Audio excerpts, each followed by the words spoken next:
दोस्तों, आज की जो कहानी मैं आपको सुनाने जा रहा हूँ, यह कहानी उस समय की है जब देवता धरती पर अपने भक्तों की परीक्षा लेने के लिए आते थे।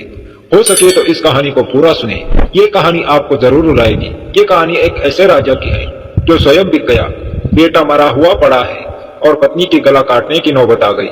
फिर भी राजा ने धर्म को नहीं छोड़ा। राजा अपने धर्म की मर्यादा को कायम रखने के लिए अपने स्वप्न को भी सच मानते थे और उसको पूरा भी करते थे। राजा ने सत्य के मार्ग पर चलकर अपने महल और नगरी को त्याग दिया। समय की करवट ने उनसे उनकी पत्नी और बेटे को भी छीन लिया।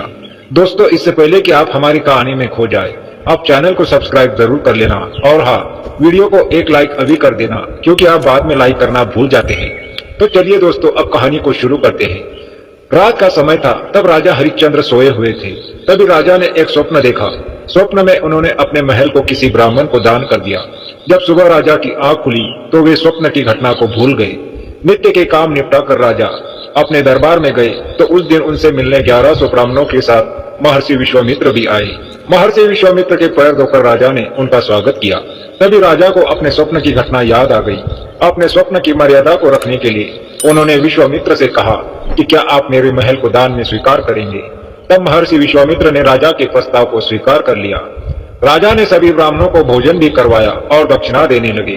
महर्षि विश्वामित्र ने उनको रोक लिया और कहा कि अब इस संपत्ति पर आपका कोई अधिकार नहीं है, इसको आप पहले ही दान कर चुके हैं। इतना कहकर विश्वामित्र ने राजा हरिश्चंद्र, रानी तारामती और रोहित के आभूषण भी उतरवा दिए और दक्षिणा की मांग करने लगे। राजा ने निवेदन किया कि मैं पहले आपको सब कुछ दे चुका हूँ, अब मेरे पास देने के लिए कुछ भी नहीं है। इस बात पर विश्वामित्र ने कहा कि आपने महल हमको समर्पित किया है, वह दान है। हमने आपके यहाँ भोजन किया, उसकी दक्षिणा हमें अलग से चाहिए। हम यहाँ पर 1100 ब्राह्मण हैं, कम से कम एक एक स्वर्ण मुद्राएं तो दक्षिणा में देनी चाहिए, अन्यथा तुम पाप की भागीदारी बनोगे। इतना सुनते ही राजा हरिश्चंद्र संकट में पड़ गए और उन्होंने इसके लिए 1 महीने का समय मांगा। फिर तीनों वहां से निकल गए। विश्वामित्र ने उन तीनों को अपनी नगरी से बाहर जाने को कहा। वे वहां अयोध्या नगरी में रहकर काम नहीं कर सकते थे। विश्वामित्र द्वारा नगरी से बाहर भेज दिए जाने पर राजा अपने परिवार के साथ शिव नगरी काशी पहुंचे। काशी में पहुंचकर राजा ने काम ढूंढने की बहुत कोशिश की, लेकिन उनको कोई काम नहीं मिला। विश्वामित्र का ऋण चुकाने का वो आखिरी दिन था और राजा गंगा घाट पर बैठे थे। राजा ने माँ गंगा से प्रार्थना की कि अगर मैंने अपने जीवन में सत्य धर्म को निभाया है तो आज मेरे धर्म की रक्षा कर लेना माँ। अभी रानी तारामती वहां आई और कहने लगी कि महाराज, आप मुझे बेच क्यों नहीं देते।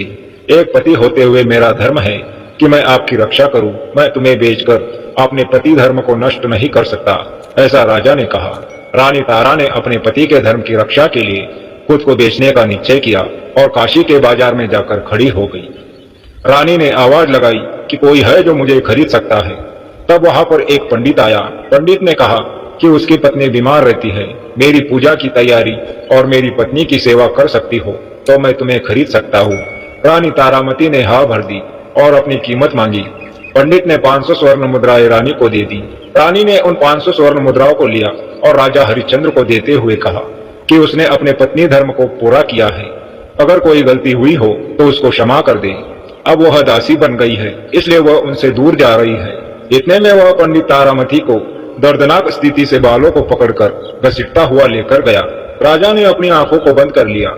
वह रानी जिसके पास सैकड़ों दासियां रहती थी, जिसके लिए फूल उठाना भी भारी था, आज वह किसी और के घर पर चूल्हा फूकेगी, कुएं से पानी भरेगी और दासी बनकर किसी की सेवा करेगी। रोहित ने अपनी माँ को दूर जाता देख वह उनसे जाकर लिपट गया। पंडित ने उसको दूर जाने को कहा। तब राजा ने कहा कि एक बच्चे को उसकी माँ से दूर मत कीजिए, आप इसको भी अपने साथ लेकर चले जाइए। पंडित ने रानी तारामती पर दया खाकर 100 स्वर्ण मुद्राएं देकर उसको भी खरीद लिया। ऋषि विश्वामित्र के वचन के अनुसार अभी 500 स्वर्ण मुद्राएं कम पड़ रही थी। राजा हरिश्चंद्र ने खुद को बेचने का निश्चय किया। काशी के बाजार में हरिश्चंद्र ने खुद की बोली लगाई। वहां आता हुआ एक चंडाल ने 500 स्वर्ण मुद्राओं में राजा को खरीद लिया। 1100 स्वर्ण मुद्राएं पूरी होने पर विश्वामित्र के ऋण से मुक्त होकर राजा शमशान घाट पहुंच गए। वहां राजा ने लोगों को रोते हुए देखा, चीखते हुए देखा, मुर्दे जल रहे थे। अब से राजा को यहीं पर शमशान का पहरा देना था। वहां पर अंतिम क्रिया के लिए आने वाले लोगों से कर वसूलना और कफन के कपड़े को हटाना राजा का काम था। मुर्दे के साथ आने वाले चावल और पिंडदान से आने वाले पिंड को खाकर राजा को पेट भरना पड़ता था। शमशान में सोना और वहीं पर रहना पड़ता था। इतनी विपदाओं के बाद भी राजा ने अपने धर्म को नहीं छोड़ा और पूरी निष्ठा से अपने धर्म को निभाने में लगे रहे। एक दिन पंडित जी ने रोहित को पुष्प लाने के लिए बगीचे में भेजा। वहां पर रोहित को काला नाग डस लेता है और रोहित वही गिर जाता है। रोहित को जहर चढ़ने लगता है। रोहित को लगा कि अब वह नहीं बचेगा, तो रोहित जोर से चिल्लाकर कहता है कि कोई सुन रहा हो तो मेरी माँ को कहना कि रोहित को सांप ने डस लिया है। किसी ने रानी तारामती को सूचना दी कि उसके पुत्र को सांप ने डस लिया है। रानी ने सारे काम को छोड़कर वहां से निकलने की बहुत कोशिश की, लेकिन पंडित जी ने रानी को रोक लिया और सारे काम निपटाने को कहा।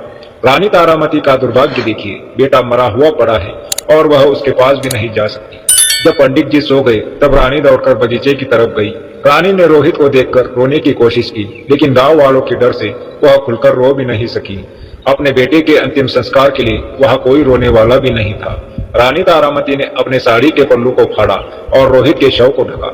रानी ने रोहित को गोद में उठाया और वहां से शमशान की तरफ निकल गई। शमशान में प्रवेश करते ही रानी तारा फूट फूट कर रोने लगी। रानी की आवाज को सुनकर राजा की नींद खुल गई और उठकर बोले कि कौन है। राजा हरिश्चंद्र के सर पर काला कपड़ा और हाथ में एक लकड़ी थी। शमशान की चिताओं की आग से राजा बिल्कुल काले और भद्र हो गए थे। रानी ने उनको नहीं पहचाना और कहा, मैं रानी तारामती हूँ और यह मेरा बेटा है जिसको सांप ने डस लिया है। इसके अंतिम संस्कार के लिए मैं आई हूँ। राजा हरिश्चंद्र ने जैसे ही यह नाम सुना उनको कुछ कुछ याद आने लगा और कहने लगे, क्या तुम उसी दुर्भाग्यशाली राजा की पत्नी हो जो अपने पति और पिता होने के धर्म को नहीं निभा सका। रानी ने राजा की तरफ देखा तो वह अपने दुख को भूलकर उनके चरणों में गिर पड़ी और जोर जोर से रोने लगी। राजा हरिश्चंद्र और रानी तारा दोनों रोने लगे। रानी ने होश संभाला और कहा, स्वामी हमारे पुत्र का अंतिम संस्कार करना है।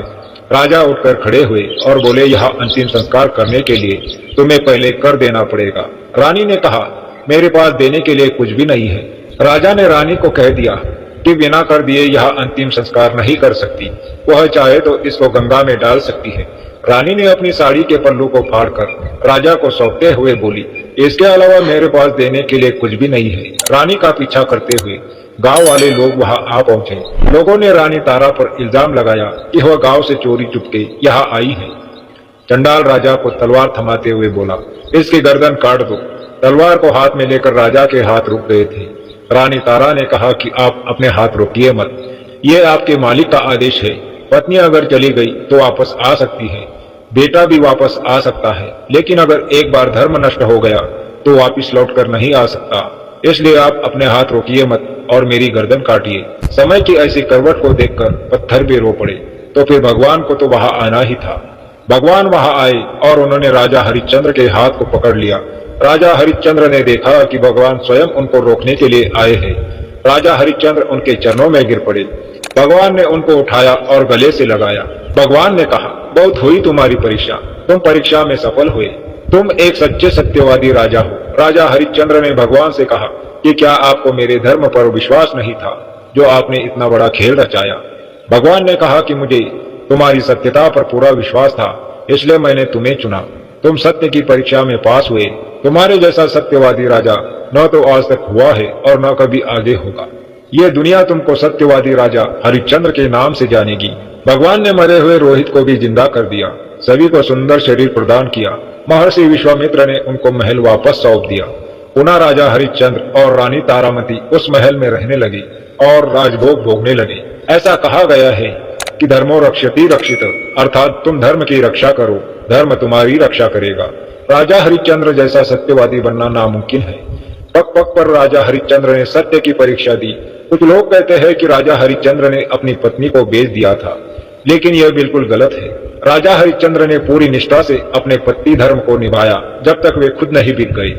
राजा ने खुद के बेटे का अंतिम संस्कार करने से मना कर दिया और मालिक धर्म को निभाने के लिए अपने पत्नी पर तलवार चलाने वाले थे। इससे ज्यादा करुणा की स्थिति और क्या हो सकती है। दोस्तों, यह जरूरी नहीं कि कई लोग जो सच्चाई के मार्ग पर चलते हैं उनके साथ कभी बुरा नहीं हो सकता।